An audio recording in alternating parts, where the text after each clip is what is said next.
Absolutely, thanks for having me. So True CMOs, health and wellness product. We sell CMOs product online and offline. And we had an amazing last year, ton of growth. But one of the first things I saw immediately was that customer support was struggling just from the foundational perspective. They were not able to keep up with tickets. They were hiring at scale. So there was like that one thing to solve. But of course, from my experience, and I've been in the marketing space for many years now, I realized that, okay, there's a lot of consumer insights that I can find in that data. So then started looking for a solution that could implement. Of course, AI was the big deal last year as it is this year. So quickly I reached out to you guys so that we could implement it right away. I remember you saying, I'm not selling a product, I'm selling a promise. What do you mean by that? I tell that to my marketing team all the time because at this very second, as we're talking right now, there's a customer who purchased a product online, which is very different inherently from offline purchase. We're in Whole Foods, somebody sees the product, sees the benefits on the label and everything, but they can hold it in their hands. But somebody looking at online, looking at our product pages, what they're actually purchasing is the promise that we're making them what this product will do. At the bare bones, it's the benefits, of course, but it comes down to every expectation that we set for them. Even if it's 3 or 4 day shipping, it's going to be in your door, you have to hold for that promise. Like, the product has to deliver. And everything that you promise the customer is what you're converting them today. But as they get the product, now product has to uphold that promise, deliver the benefits, and of course you have to educate them how to use the product, obviously. And that's a whole journey the customer goes through. And then customers interact with the brand a lot through customer support for the most part, right? And then I saw that as a huge opportunity that, hey, we need to explore this a lot more and get more insights from it that we can then improve the product, make new products, which we'll get into, and understand what their habits are, what other things they're doing throughout the day. So that because we're in the end of the day trying to make a routine out of this. Why you are not treating CX as a cost center, you treat it as actual revenue. And can you elaborate a little bit on that? And how have you approached CX as a CMO? Initially, customer support fell into my preview. It was, as of right now, it moved to our COO. Right away,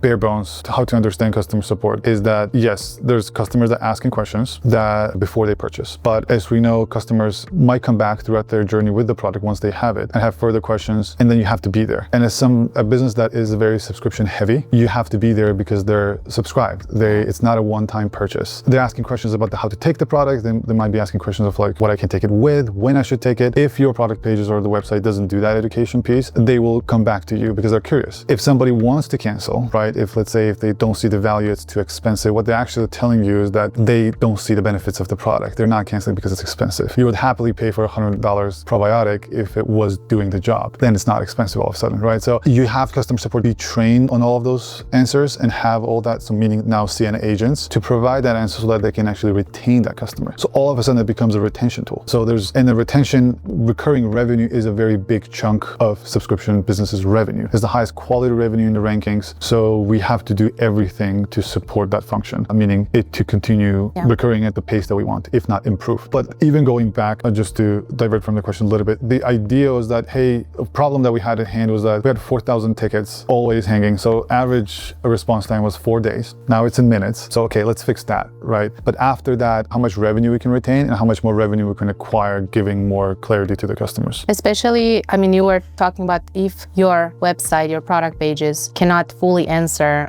customers' questions, obviously they're not gonna stick around. But also at the same time, like I know for myself, I don't like trying to find the answers and like going on all the pages. I just need quick and I want to talk to someone or text something or like, open the chat and like immediately get the answers. So I think obviously that's the best case for AI. You don't need to like have every single page super well optimized because people will not read it anyways. I'll tell you kind of a little bit, just a small insight. There are people who, from a marketing perspective, there are people that only buy from a static image ads. There are only people who buy only from video ads, just a very raw, right? And there are some people who will buy only from a certain placement. They will only buy from the link in the bio. And then so you thinking that you're, okay, then I just have to have everything on my product page? No, you will not reach that point. And you might even damage to a degree your conversion if you just overwhelm the customer with all the information. Not that you should be still very clear, but if neglecting the fact that those customers who are just accustomed to asking you before they purchase, but if you're not there, you're losing the customer. So from the marketing lens, I'm just increasing my acquisition cost, which is as rising CAC, CPMs going up, whole of advertising becoming more expensive. You got to challenge it from every angle. So it's not just making better creative as much as we want to think. How do you think the future of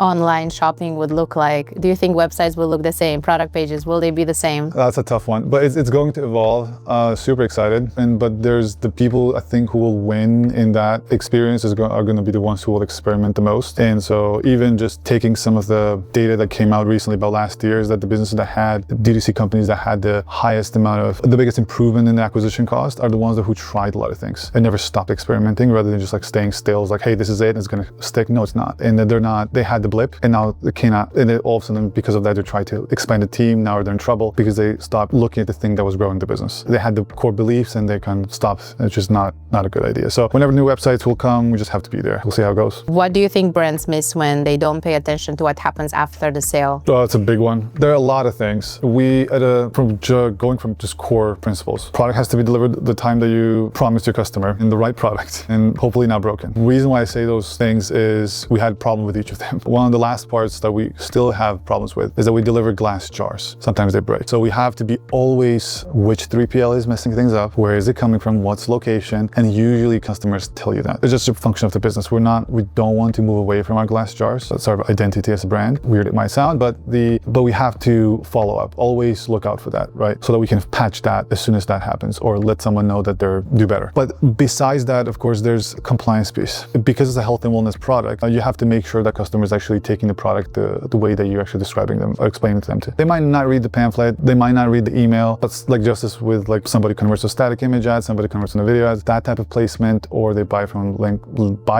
in the bio on Instagram. Somebody will just go and ask you like, hey, just how do I use this thing? So they will message you back, whether that might be through SMS or email, and you just have to be there. And then they expect you to be there like as soon as possible. So you cannot, and when somebody's asking that question, they're probably holding the product in their hands. Exactly. And in certain cases, like depending on the business, you need that answer really quick. This is exactly happened like 2 days ago. I had my functional health appointment or a blood test. My test was scheduled at like 11 a.m. It was 9:30. I want to drink coffee. I don't know if I should. And I just like, I don't want to log in. I forgot my login. And just like, I have an app on my phone and I couldn't find it because it's not necessarily helpful to navigate through the app. But there was a chat like, can I drink coffee? And it's just like, yeah. Well, actually they said no. But the point is that you have to be there, because you will lose a customer, because in today's world, you get distracted fairly easily, right? How are you surfacing it? Because here AI has such a big impact with all the recent products that you guys are using. And I know there's one particular story, which is super cool, of how now you have basically turned one conversation into a product that sits in Whole Foods and Sprouts, soon other locations. So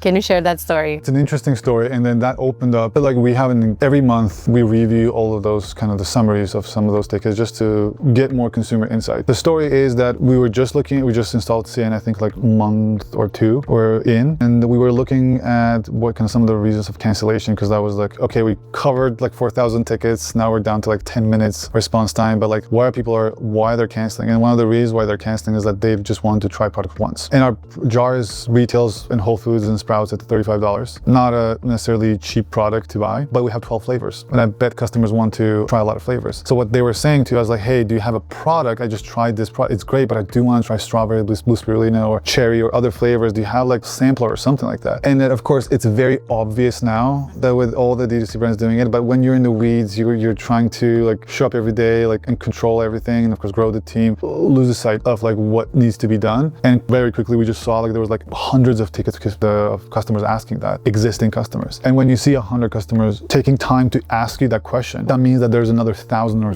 few that are not asking it, but they want to, and maybe ask canceling just because they're not going to bother to give you that answer. We did a quick survey after that whether they would be interested in something like that. They said yes. That turned into us buying a machine, and now it should be in Whole Foods by the end of the year at least. So, and of course that helps us with, you can think of like, you buy one jar, I'll throw in another 3 sachets of different flavors. That will help me with introducing you to other flavors. Maybe you will swap, stay as a customer a little bit longer, helps my LTV, and that all just ties in with all the data that we gathered from there. So there's just that one piece from the product level perspective, but there's many other things that you can get from them, understand like how, uncover, when they take it, why they take, what other supplements they take it, because they might be asking like, I'm drinking this colostrum, is it okay? Oh, you're drinking colostrum. It's like, how many other people are drinking colostrum?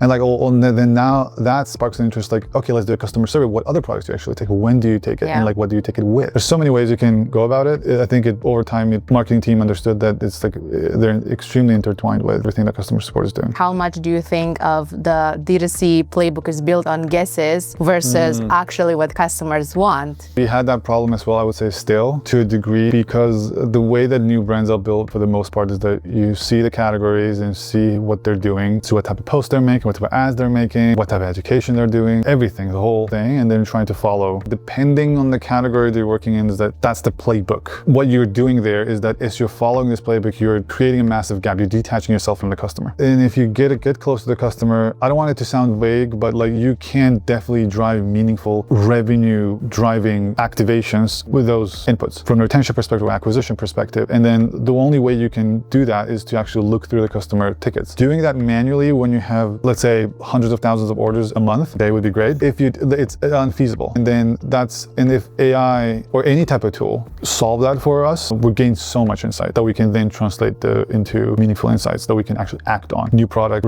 how to retain customers, who they are. All of a sudden, like it's not much of a playbook. It's like we're working on our business, on our customer, who they are, what they want to see from us in the future. Are you using these insights for your advertising campaigns, for your like marketing overall? Do you have any like use cases? Customer reviews tell us a lot. Of course, the stuff that reviews that they live on our website or Trustpilot or wherever, but sometimes customers just like email us back some interesting insights. Not often, but they're extremely insightful. It's really hard to make someone take time today and do that, but if they do, you have to hold it in high regard and actually understand kind of what they're saying there. I would say that's kind of the overall. What other areas have you seen that have been impacted the most since you've adopted AI for customer support? Undeniably, speed, there was a win. I'll tell about the bigger effect that we saw there, but reducing from 4 days to a few minutes is of course a big relief because that definitely impacted everything. The bigger problem, and I hope nobody has this problem, but like look into your business, you might. Customer support sometimes promises different things. For example, if somebody wants to cancel subscription, they might be just canceling without even asking why. And so when we uncovered that and I started asking customer support, like why on earth you're doing this, right?